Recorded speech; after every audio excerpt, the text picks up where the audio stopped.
Hey everybody, welcome back to my channel. I'm Gretchen Paulhemus Jensen.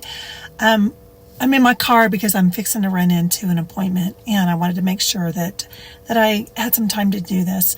I appreciate y'all always jumping on, and in case you're new, I'm not a psychiatrist, I'm not a counselor, I'm not a doctor, I'm not any of those things.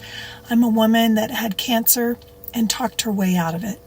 And so what I want to share with you are things that I have implemented and still do in my life that have made just a huge change. And so I want you to feel and have the same abundance that I feel and that I have.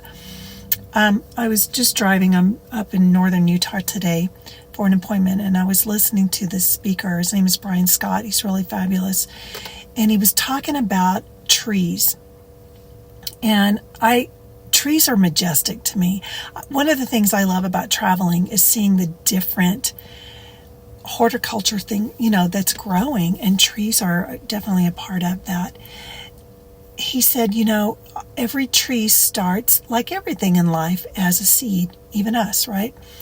And through the right development of sun and water and nutrients in the soil, things like that, perfect weather conditions, attentiveness to the seed, it inevitably will grow. And as we know about trees, it's not the trunk so much that gives it its stability, it's the roots. Are the roots of surface? Are the roots going down and deep?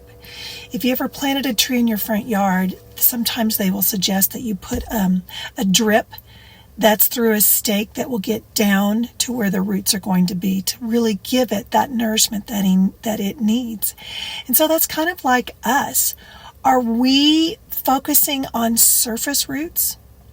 Because surface roots are, like, have you ever seen a storm where all of a sudden this ginormous palm tree will just like uproot and be turned over? It doesn't have deep roots, okay? Even though it has a lot of strength, it doesn't have deep roots. Whereas if you looked at an oak or an elm or, these trees that have been around a long time, they are century-old trees because those roots are deep and they are not movable by weather on the surface. Generally, they are deep and they can withstand.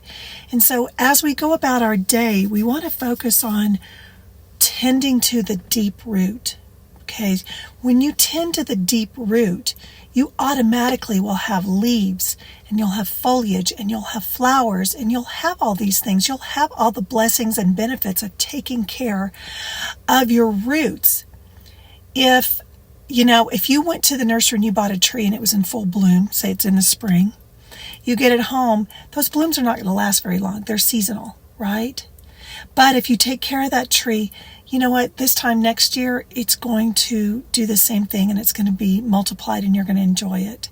So if you're living for the moment of the satisfaction of the blooms, know that it's not going to last. But if you focus on keeping your roots intact, your roots growing, your roots expanding, your roots being nourished, that is how you have substance of abundance in your life.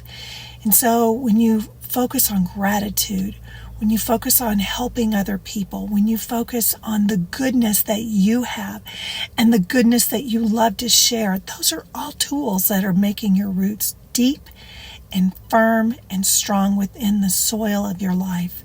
I promise you guys, this is not some, fairy tale thing that I'm making up. This is truth. This is truth that's not coming from me only, but truth that's been around a long time. So when you go out today, I want you to look at a tree, and I want you to find a tree that means it touches your heart some way. And think to yourself, look at the trunk, look at the base. Do you think that tree is shallow or is it deep? If it's deep, picture that tree in your mind, and that's what you are. You are nourishing a beautiful tree of yourself, a beautiful tree of your life that is deep and is abundant. Have a good day, everybody. I'll see you next time.